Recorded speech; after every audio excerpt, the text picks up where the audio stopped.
Hi friends, welcome to my channel. இன்றைக்கி வந்து பச்சை பயிரில் வடை செய்ய போகிறோம். எப்படி செய்யலான்னு பார்க்கலாம் வாங்க வீடியோக்குள்ளே. இதுக்கு முன்னாடி என்னுடைய சேனல் நீங்கள் இப்போ தான் முதல் தடவை பார்க்குறீங்கன்னா மறக்காமல் சப்ஸ்கிரைப் பண்ணிவிட்டு பாருங்கள்.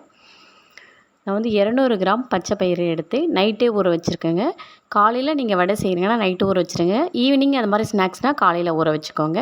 நைட்டு ஊற வச்ச பச்சை பயிரை வந்து நம்ம அரைக்கிறதுக்கு கொஞ்சம் முன்னாடி தண்ணியை வடித்து எடுத்துருங்க. அப்போ தான் கொஞ்சம் நல்லா கொரன்னு அரைக்க முடியும். அதுக்கு தேவையானது 2 பச்சை மிளகாய், 2 வரமிளகாய், ஒரு சின்ன பீசஸ் இஞ்சி, 3 பல் பூண்டு, 1/4 டீஸ்பூன் ஜீரகம், 1/4 டீஸ்பூன் மிளகு சேர்த்துருக்கேன். சீரகம் மிளகு எல்லாம் வந்து நமக்கு செரிமானத்துக்கு ரொம்ப நல்லாயிருக்கும், அதுக்காக தான் போட்டிருக்கேன். உப்பு தேவையான அளவு போட்டுக்கலாம். உப்பு வந்து கம்மியாக இருந்ததுன்னா கூட கொஞ்சம் நம்ம அரைச்சதுக்கப்புறம் வாயில் வச்சு பார்த்துட்டு அதுக்கப்புறம் சேர்த்துக்கலாம். போடும்போது அதிகமாகிடுச்சுன்னா வடை நல்லா இருக்காது. இப்போ வந்து நல்லா தண்ணி இல்லாமல் வடித்து எடுத்து வச்சுருக்கிற பச்சை பயிரை வந்து மிக்ஸி ஜாரில் போட்டு நல்லா அரைச்சிக்கலாங்க எல்லாத்தையும் சேர்த்து.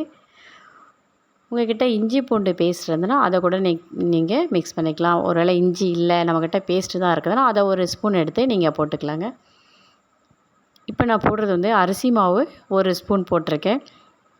அரிசி மாவு இல்லைன்னா கடலை மாவு கூட போடலாம். இது எதுக்காகன்னா நம்ம வடை தட்டும் போது வளவளன்னு இல்லாமல் கொஞ்சம் பிடிப்பாக வரும், அதுக்காக. இப்போது ஒரு பெரிய வெங்காயம் 1 நறுக்கி வச்சுருக்கேன். சின்னதாக மீடியம் சைஸ் இருந்தால் 2 போட்டுக்கோங்க, பெருசாக இருந்தால் 1 போதும். அரைக்கிறதுக்கு முன்னாடி அந்த ஊற வச்ச பச்சை பயிரை 1 ஸ்பூன் எடுத்து வச்சுருந்தேன். இப்போ வந்து மிக்ஸ் பண்ணும்போது போட்டுக்கலாம். வடை வந்து நல்லா கொரன்னு இருக்கும், முறுமுறுன்னு இருக்கும், அதுக்காக. இப்போ எல்லாத்தையும் மிக்ஸ் பண்ணிவிட்டு நல்லா ரவுண்ட் ஷேப்பில் தட்டி போட்டுக்கலாங்க. ஒரு கடாய் வந்து வச்சு நல்லா எண்ணெய் காஞ்சதுக்கப்புறம் போடுங்க. நான் எண்ணெய் வந்து ஒரு 400 ml அந்த அளவுக்கு தான் ஊற்றிருக்கேன், நிறைய ஊற்றலை.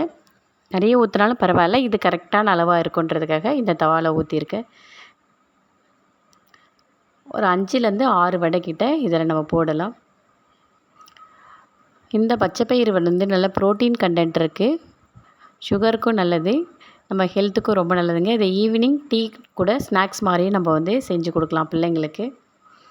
இது போட்ட உடனே ஒரு நிமிஷத்தில் அப்படியே உடனே திருப்பாதீங்க. 1 நிமிஷம் கழித்து கொஞ்சம் லைட்டாக ப்ரௌனிஷாக வந்த உடனே 2 பக்கமும் கொஞ்சம் நேரம் விட்டு திருப்பி விட்டு எடுக்கணுங்க. அப்போ தான் வந்து ஈவனாக நல்லா வேகும். மீடியம் சிம் இதில் ஃப்ளேமில் வச்சு வேக வைங்க. சிம்மில் வச்சோம்னா எண்ணெய் கோத்துக்கும். ஹை ஃப்ளேமில் வச்சா மேலெல்லாம் வெந்திருக்கும், உள்ளே வேகாமல் இருக்கும். அதனால் மீடியமில் வச்சு திருப்பி விட்டு எடுக்கலாம்.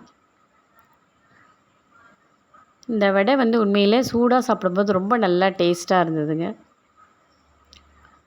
நீங்கள் கூட வெஜிடபிள்ஸ் இருந்தாலும் இதை போட்டுக்கலாம். நான் இன்றைக்கி வெஜிடபிள்ஸ் எல்லாம் எதுவுமே ஆட் பண்ணல. இல்லைதாங்க, 2 பக்கம் நல்லா திருப்பி விட்டாச்சு.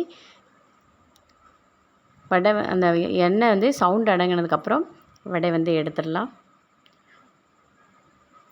நல்லா வெந்து வந்துருச்சு. சூப்பரான ஒரு ஈவினிங் ஸ்நாக்ஸ் பச்சை பயிறு வடை ரெடி ஆகிடுச்சு. இந்த வீடியோ உங்களுக்கு பிடிச்சிருந்ததுன்னா எப்படி இருக்குன்னு செஞ்சு பார்த்துட்டு மறக்காமல் கமெண்ட் பாக்ஸில் கமெண்ட் பண்ணுங்கள். பாய்.